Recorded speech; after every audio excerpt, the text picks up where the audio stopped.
In this video, I'm going to talk about health and well-being and how it can have a massive impact in your performance individually and as a leader. The biggest problem that I see is that when we are not performing, we look at metrics that are probably not to do with ourselves. And what do I mean by that? Well, basically, if we think about it, health and well-being are the foundations to performance. If we don't have them, our performance is not going to be where it needs to be. And we have seen this time and time again in professional sport.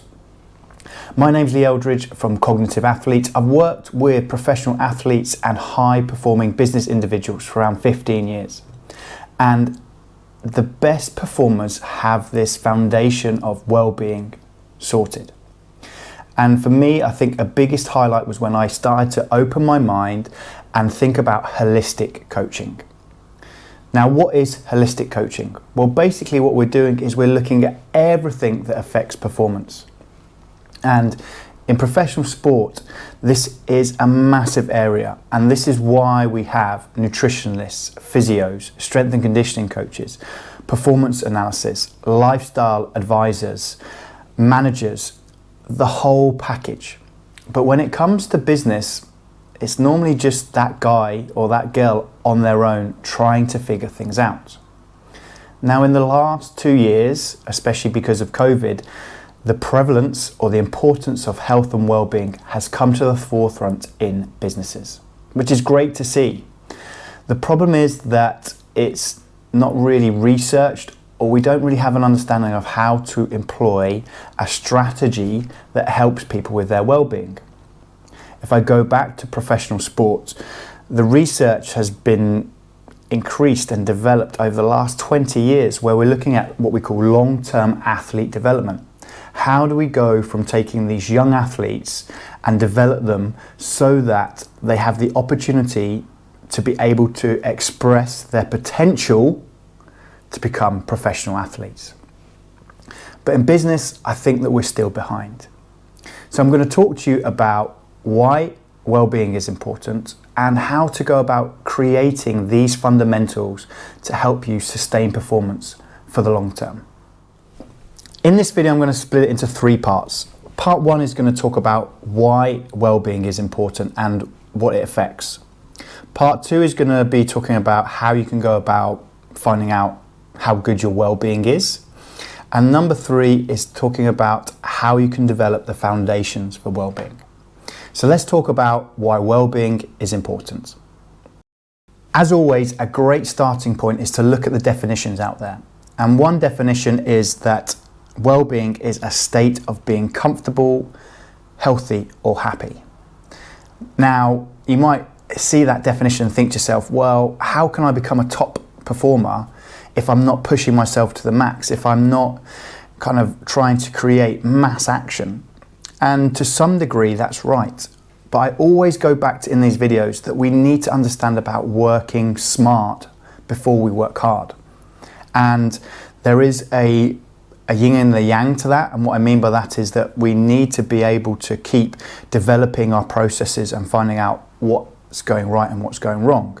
And in my past video, I talked about the importance of feedback and how we need to have that mindset shift that feedback is not taken, or failure is not taken as a negative. It needs to be taken as a huge positive.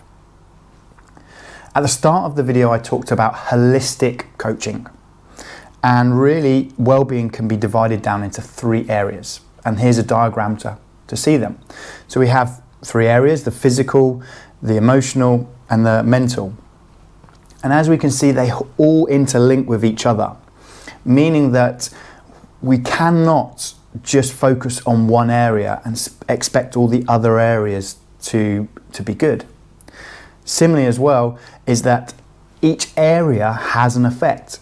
And what do I mean by that? Well, if you can improve your physical well-being, the chances are your emotional and mental well-being will improve. It's just the way it goes. And if I think back now to when I was coaching in a professional sporting environment, too often I was focusing on the physical performance. I wasn't really looking into what my athletes' mental performance was, or what their mental health was, or their emotional health was. we only got to work with that athlete for, say, 6 hours a day. Now, obviously in that time, it was probably more like 2 hours a day. And we needed to kind of look out and expand our vision to think about how they were sleeping, what their relationships were like at home, because there's lots of pressure on that one individual. And work is no different. As a leader, you need to have that understanding that maybe the reason why your direct reports are not performing has got nothing to do with their skill set, has got nothing to do with how talented they are, but things outside the office, and because of what's going on inside the home, that could be leading to the problems that you're seeing with their performance. Now, if we look at the research and the links to what happens in our performance at work, it's quite significant. And this research is going to gain momentum, and there's going to be more of it in the next few years or so because of what's happening now. But we know that if we have a greater sense of well-being, we have huge physical benefits in terms of reduced risk of diseases, improved sleep, improved productivity, improved creativeness, and overall improved engagement, which I've touched on so many of the videos about how engagement is important. Also, what we do know is that people who are or who have a better sense of well-being are more self-confident. That's a great skill to have. They're able to complete mental tasks better, and also they are more effective decision makers. So if you list them all, they're all great things that we need to be looking for in our employees. Part number 2, how do I go about seeing how good my well-being is? Well, here's a great plug for us, is that you can go and take our optimal performance test. The link is in the description box. It's 23 questions, and it will take about 3 to 5 minutes, and you'll get a email to you to say where you need to work on or things that you're doing well. And this will hopefully help you carve out 2022 and the areas you need to develop. But let's go back now to part number 3 and talk about how to develop these foundations. So now let's just talk about how to create these foundations. And there are lots of things that we can do. And I've just picked out 5 of the main areas that I feel would be good for you to focus on in 2022. The first one is daily exercise. We are becoming more of a sitting culture. If we think about it in terms of working at home, we're not traveling into the office, we're not just picking up this general physical activity. So making sure that you get some sort of daily exercise is really important. It doesn't have to be max effort, it doesn't have to be hours spent in the gym. Aim for 30 to 40 minutes per day, which can be split up into 3 chunks of 10 minutes or whatever it might be. Just aim to get that into your system every day. What piggybacks that on is point number 2, is making sure that we get outside. Sunlight and being in nature and breathing fresh air wherever you are in the world is going to be important. Human beings are designed to be outside. We're not designed to sit at a desk and be on Zoom meetings all through the day. So build in times when you are going to go outside, when you're going to sit in your garden, on your balcony, or walk to the shops, whatever it might be. Just make sure that you get outside. The next area is making sure that we practice stress management and stress tolerance, and what comes with those. So whether that's breath work, meditation, journaling, all those areas, because physical fitness or physical well-being is quite easy to develop. And I mean by that is making sure that you're doing something every day. Well, if we think of the 2 other areas, mental and emotional, we also need to be doing those practices on a daily basis. Like with fitness, if we don't use it, we lose it. And mental and emotional well-being is exactly the same. Put in place some time for you to do those things. It doesn't have to be long, 5 minutes, 10 minutes here, there. It can really help and support your well-being in those 2 areas.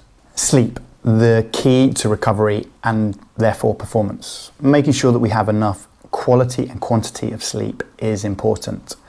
And what is great for me to see and hear is Gary Vaynerchuk, somebody who is big on hustle, talk about the importance of sleep and recovery. And let's just take a look at this clip to see what he says about it.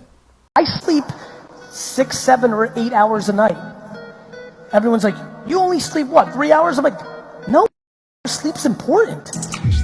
You know, a lot of people ask, how much do you sleep? And my answer is 6, 7, or 8 hours. And to people, right? Because they think I'm sleeping like an hour. And my point there is sleep's important. Like, I don't know like who thinks they're gonna survive without sleep. You have to sleep at night. I am thrilled to give up money every day of my life to feel better when I go to sleep. And I say this a lot, I'm a huge believer in sleep. Like, it's just math. In the same way, like, I started taking care of my health a couple years ago, like, you need to sleep. I'm such a big fan of work ethic, but I'm very concerned that people think just working 20 hours a day means you're successful. If you have huge ambitions, it's about your production while you're awake, not the fact that you don't sleep. So as we can see, even somebody who is outstanding at productivity, is outstanding at connection and speaking to people and working hard, is also making sure that his health and his sleep is a priority, not just for him, but also for his family and the people around him, which is amazing to see. And that is something that leaders need to incorporate on their day-to-day basis. Making sure that you are reminding your direct reports, your C-suite, that sleep and recovery are key to performance, is going to help you and the company. The last one is connection. We are kind of in a world where it's so easy to be connected. You can go onto any social network and connect with people all across the world. But the problem is that we are not connected from a one-to-one basis or a face-to-face basis because of what's happening. So do we know our neighbor? Do we know the people in our office? You know, all the new staff that have come in because of what's happening. Making sure that we have connection, because connection is human. It's human nature. And if we're looking at performance, companies or teams that have a great sense of connection are the ones that perform the best. Taking time out of your day, making sure that you're booking in to see people face to face.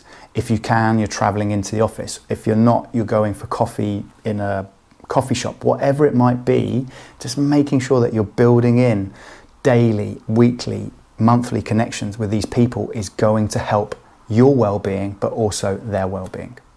That's it for this video. I hope you found those points interesting on the why, how, and what to do for foundational well-being. As always, we love your support. So if you can subscribe to the channel, click the notification, give us a thumbs up, or leave us any comments below about areas of well-being that you think are really important. As I mentioned midway through the video, the link in the description is to our optimal performance test. Head along, see how well you're doing.